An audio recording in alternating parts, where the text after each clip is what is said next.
Simple Fix for 26 continues with longevity tips on your aging pet. Joining us with all the info is veterinarian Dr. Will Draper. Welcome back, Doc. How are you? So senior pets, what's the age that a pet is considered senior? Depends on the breed. So giant breed dogs are typically like Great Danes, who can get up to 170, 180 pounds, considered seniors around 5 or 6 years of age. Wow.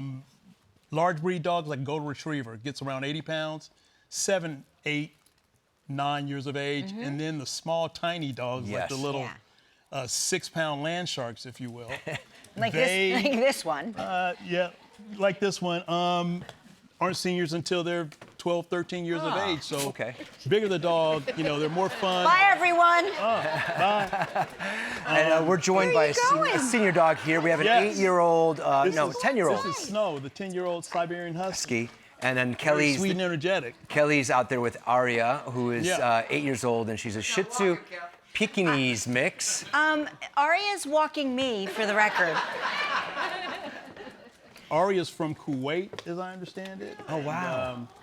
So now getting a new life here in the States. That is great. You know, Aria's a good example of one of the things you have to concentrate, because Aria's a little on the heavy side. I can relate to that, Aria, so don't take it personally, right?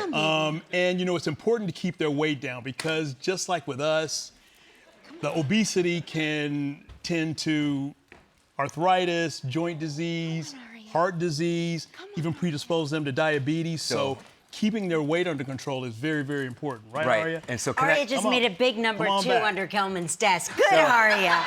Good, Aria. So on that topic, so nutrition, keeping the good nutrition. Yes, and that's how we keep them down. So, you know, we talked about this the last time.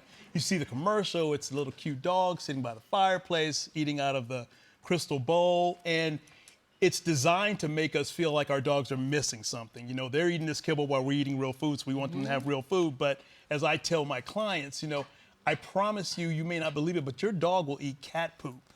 Yes. And if a dog will eat cat poop, it'll eat anything. And they go more for smell and texture. So the important thing is to talk to your veterinarian, because there are diets that are designed for particular breeds of dogs, for particular conditions like diabetes or obesity or allergies like we talked about before, skin and intestinal. So talking to your veterinarian about the proper diet, which may come in a bag and may be kibbles, is the best thing to do. Your dog will be fine. What about supplements? Supplements for joint care, you know, some of the more popular ones now, like the green lip mussel, the glucosamine, are very good, because as we get older as well, our joints start to lose some of the lubrication. And these help to supplement that and help them move, us and them move smoother and with less pain. So they're also non-steroidal anti-inflammatories that dogs can take.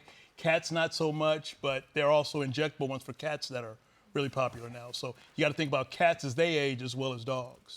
Aria's there's definitely Shih Tzu in here, because every time the camera gets near Aria, she doesn't I like whenever you say Shih Tzu, it's like you said a bad word. More tips on longevity for aging pets when we return. We're back with Dr. Will Draper talking about longevity for aging pets. What else do you recommend? So a very important thing that a lot of clients, they want to do, but they really kind of ignore, is dental care. Yes. I tell them, so one of the things I would tell my clients is that, remember this, bad mouth, everything goes south. So when they have dental disease and they have gingivitis, which is a gum infection, bacteria, and they have tartar and calculus, when they swallow, they're swallowing all that, and it's going through your intestines, your liver's filtering it, kidneys filtering it, and it can cause disease sometimes, long-term, sometimes irreversible. So dental disease is important as anything, as diet, as exercise, as anything for your pet. So brush their teeth daily? Ideally, they should have their teeth brushed after every meal. After every meal.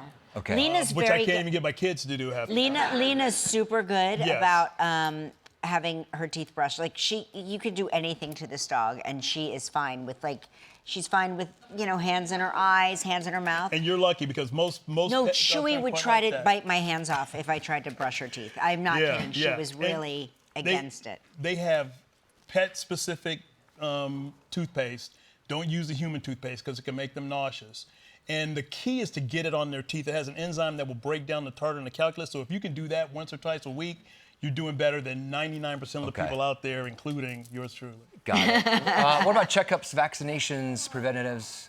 Well, you know, we're in a world now where vaccines are questioned everywhere, but you know, they still are very important. You know, when I started practicing 30 years ago, leukemia, parvo, all those things were rampant. And thanks to vaccines, we don't see it very often anymore. You have to do it, particularly you want them to engage with other dogs. Exercise is very important. So you can go to dog parks, so you can go to boarding facilities.